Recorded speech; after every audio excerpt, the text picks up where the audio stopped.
Good morning, everyone. Welcome to our math physics class of class 10th. So,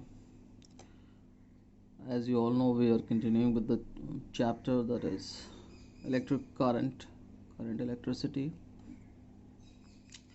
So, till now we have discussed a lot of things. In the previous class, we have discussed about the same topic, that is resistance of a system of resistors. Under that, the first thing we had discussed, that is resistors in series. Now this is the second part of that particular topic only, that is resistors in parallel. So today we are going to discuss about the resistors in parallel. It means parallel combination of the resistors. Okay, let us start. So here we go. Let us take a circuit in which three resistors of resistances R1, R2 and R3 are connected in parallel, and an ammeter and voltmeter are also connected as shown in circuit with a battery of V volt and a plug. So here is your circuit. We are having three resistors. The first is R1, R2, R3, and a voltmeter is placed over there to measure the voltage, an ammeter is placed over there to measure the current, and obviously the source. This is the source, that is the which is supplying the voltage, the battery you can say. Okay, and this is your plug key, and from the positive terminal of the battery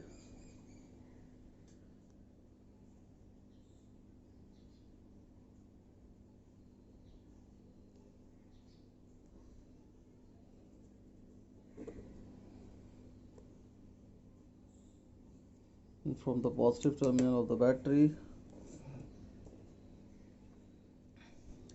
your current will emit, and say it will get in the circuit. So once it get in the circuit, you can easily see that here at this point X, it is having three paths.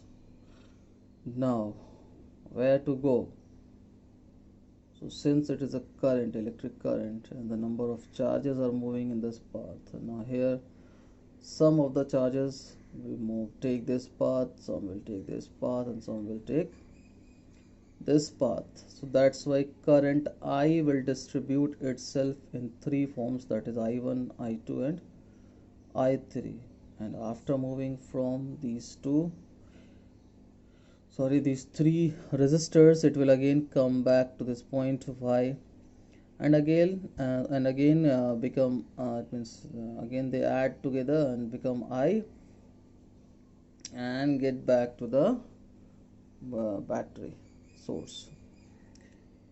So here we can just place the voltmeter and ammeter separately in each branch, so to measure the amount of current and the voltage. So we observe that the current moving through each branch is equal to, not equal to, is different from the current moving through each branch. So some different current is moving through LM, some different current is moving through PQ, and some different current is moving through ST. Different current means the current of different magnitude.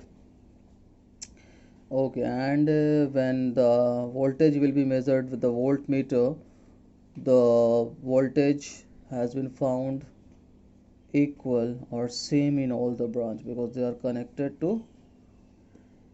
in parallel, and the voltage will be V, the whatever will be the voltage of source, because the ends are same, like that.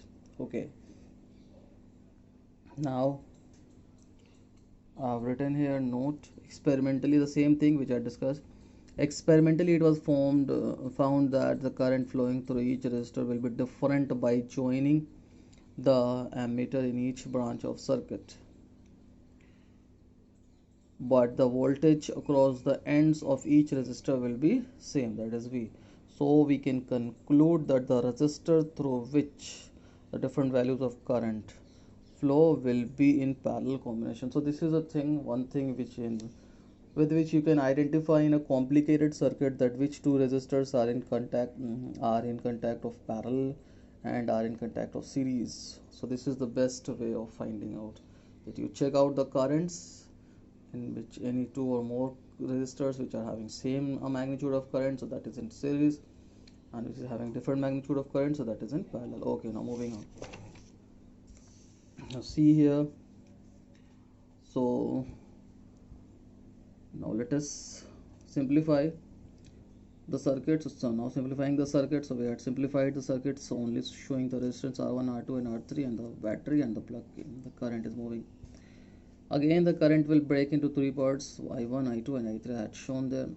So obviously okay, after that this means simplifying this circuit, we get a simple circuit where the resistance is equal to R equivalent. Okay, this circuit resistance is equal to R equivalent. So it means we can replace the combination of these three resistors with only one resistors of equivalent resistance. So that only we have to find. Here we are trying to find out the magnitude of this R equivalent only. Okay, now we can observe here that I current is just breaking into three components, that is I1, I2. So obviously when they will add up, so they will give the current, total current flowing through the circuit, that is I. So here it is I. So from this circuit we can get the magnitude of I as V divided by R equivalent, and from this circuit we can get the values of I1, I2 and I3 as V by R1, V by R2 and V by R3. Okay, now just moving on. In parallel combination, the current through each resistor will be different.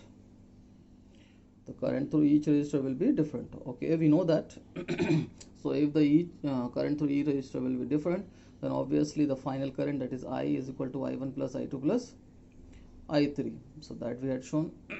Okay. Now using Ohm's law, V is equal to IR, I is equal to V by R, we get V is VR equivalent is equal to V by R1 plus V by R2 plus V by R3. So this is a very simple thing, you all can understand. Since V is equal to IR, so I is equal to V by R. So that we can do. Okay, after that just keep this thing like this only, and just take out V as common over here. So it will become 1 by R1 plus 1 by R2 plus 1 by R3. So we get cancelled, and 1 by R equivalent is equal to 1 by R1 plus 1 by R2 plus 1 by R3. So we had obtained our required result. After solving this, just to do the reciprocal and we'll get our R equivalent. So that only I have written. Hence in parallel combination, the reciprocal of equivalent resistance will be equal to the sum of reciprocal of resistances of each resistor. Once again I'm just reading out, it means writing this expression in the form of statements. Hence in parallel combination, the reciprocal of equivalent resistance will be equal to the sum of reciprocal of the resistances of each resistors. Yes. Okay, so you have to keep remember that in parallel combination, the equivalent resistance is equal to 1 by R equivalent is equal to 1 by R1 plus 1 by R2 plus 1 by R3. And in series we had learned in the previous class that R equivalent is equal to R1 plus R2 plus R3. So these two are very important thing. These two we are going to use in the complicated circuits to solve it. First of all, we will find out the R equivalent, and then with the help of that we can find out the net current flowing through it, and many more things we can find out. So we'll see that things in the problems, and then we'll understand the things. I think that's enough. This is enough for today. So let's end our session. Thank you all for being here, and see you in next class. Thank you.